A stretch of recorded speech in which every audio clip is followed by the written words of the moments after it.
My name is Anton Dormer, Kettering Middle School, Algebra 1 teacher. Today is Tuesday, March 18th, 2020. This is a lecture for my students, and the objective is to have a class session. We have been talking about simplifying radicals, and we are going to move into a little bit more details, but we're going to begin with a quick review. If you look at this particular video, um, you can see that the link is on top, and some of the words I have on the screen is outside of what the video can see. So you could go to this link to get the full version of it. Also, I want to suggest that you have a notebook.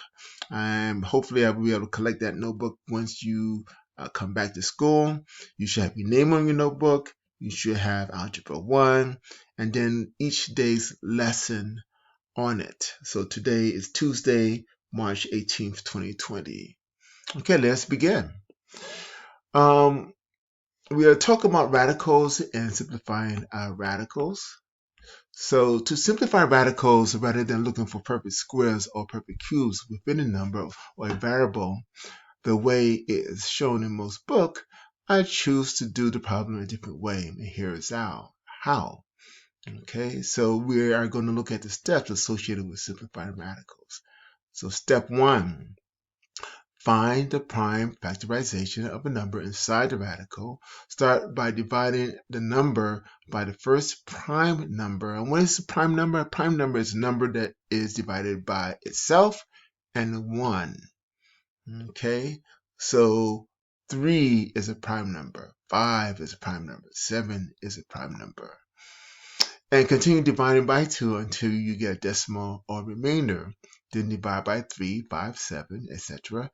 until the only number left are prime numbers. Click on the link to see some examples of prime factorization, and we're going to go through this. Also factor any variables inside the radical. And when we talk about the radical is, get my cursor here.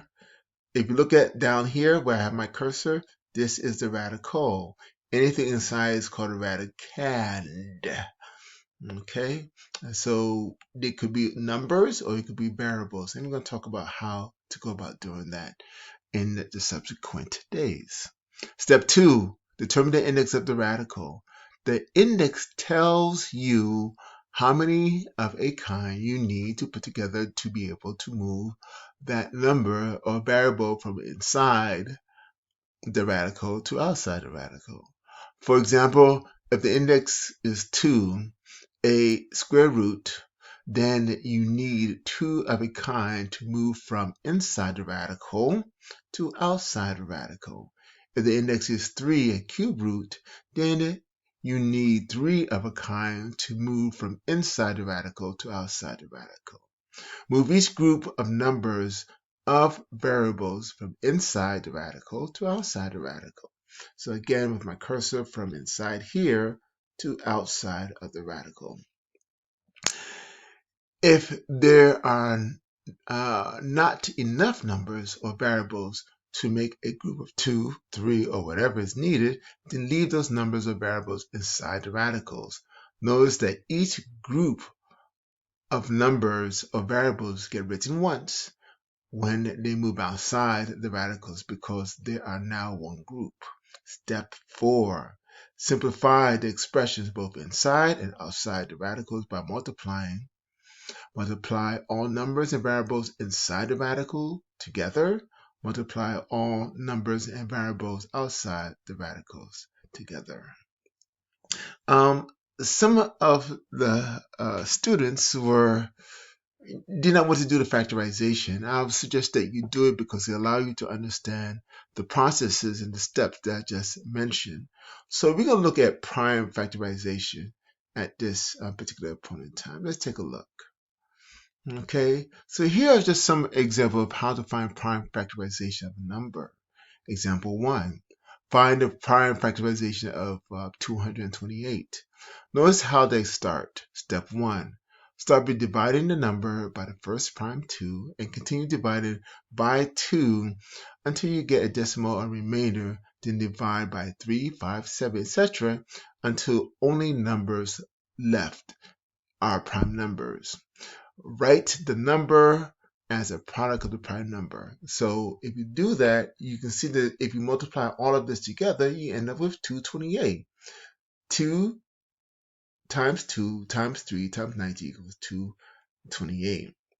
So if I was looking for the square root of 228, how would that look like? Well, let's take a look at it here. So I have the square root of 228, and if I said 228, I would go 2 times 114, 2 times 57, 2 times 19, but then I'll group this together. Let's take a look at that. I have that over here. So I have the square root of 4. I have the square root of 3. And I have the square root of 19. Okay. I cannot square anything else here, or the 3 and the 19. I can only do the 4. So I end up with 2. And I multiply the 3 and the 19 together. Square root of 57. Okay. And that's that answer. Okay. Let's look at example 2. Example 2 says the following. Find the prime factorization of 189.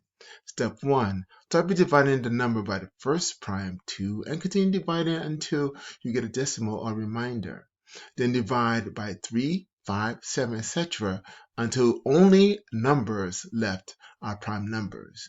Here you see 189. You can't start out with 2 because the 9 is not even at the end of 189. So you say 3 times 63, 3 times 21, 3 times 7. And then you can write the number of a product of prime numbers. 189 is 3 times 3 times 3 times 7. So how does that look if I was looking for the simplified version of that? Well, let's see. Okay, so the number that I had was 189. So I put that here, 189. I want to factor that. So 189. So that would be 3 times 63. Okay, 63. 3 times 21. 3 times 7. So from there, I can find I have this square root of 9, square root of 3, and the square root of 7. So the only one that I can square is 3. So it would be 3. I multiply square root of 3 the square root of 9. I end up with the square root of 21. Okay, so 1 and 9 can be simplified to 3 square root of 29. Okay, and the last one that we are going to do is look at example 3, find the prime factorization of 300. So again, this particular link is located above. You can see that in the screen. So you want to start by dividing the number by the first prime number 2 and continue dividing by 2 until you get a decimal remainder. Then divide by 3, 5, 7, etc. until the only numbers left are prime numbers. And you want to write, and step 2, you want to write the number as a product of the prime numbers. And so as you can see here, you have 300, you have 2 times 150, 2 times 75, 3 times 25, 5 times 5. And that all equals to 300 equals 2 times 2 times 3 times 5 times 5. Now, how would I get the square root of that? Well, let's go ahead and take a look. So if I have the square root of 300, okay, what I would want to do, again, 300. So I have 2 because that's the first prime number I can use. times 150. 2 times 2 goes into 15 7 times, and so this is 75. Okay, I can't use 2, so the next prime number I can use is 3. 3 times 25, and then I have here 5 times 5. That's the lowest prime number I can use, 5 times 5. Okay, so if I can group this together, I have the square root of 4, square root of 3, and the square root of 5 times 5, which would be 25. Okay, so the square root of 25. Okay, so now I end up with the square root of 4 is 2 times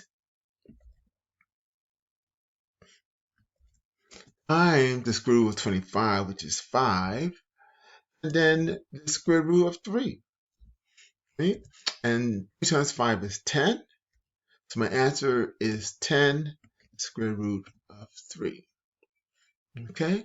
And so that's how I would simplify that if these were, if I was simplifying those numbers. Okay, so let us go back. All right. And so we have gone through all the steps, and I'm going to complete this first lesson. I'll be putting up some assignments on Google Classroom, and I think I'm just going to do prime factorization. Okay, as our first lesson started off simple, and then we're going to move on, and this will, in essence, be a template that we will use for the rest of the week. Thank you very much, and have a wonderful day. Bye-bye. Oh, one more thing. Stay safe and be careful, and we will talk again.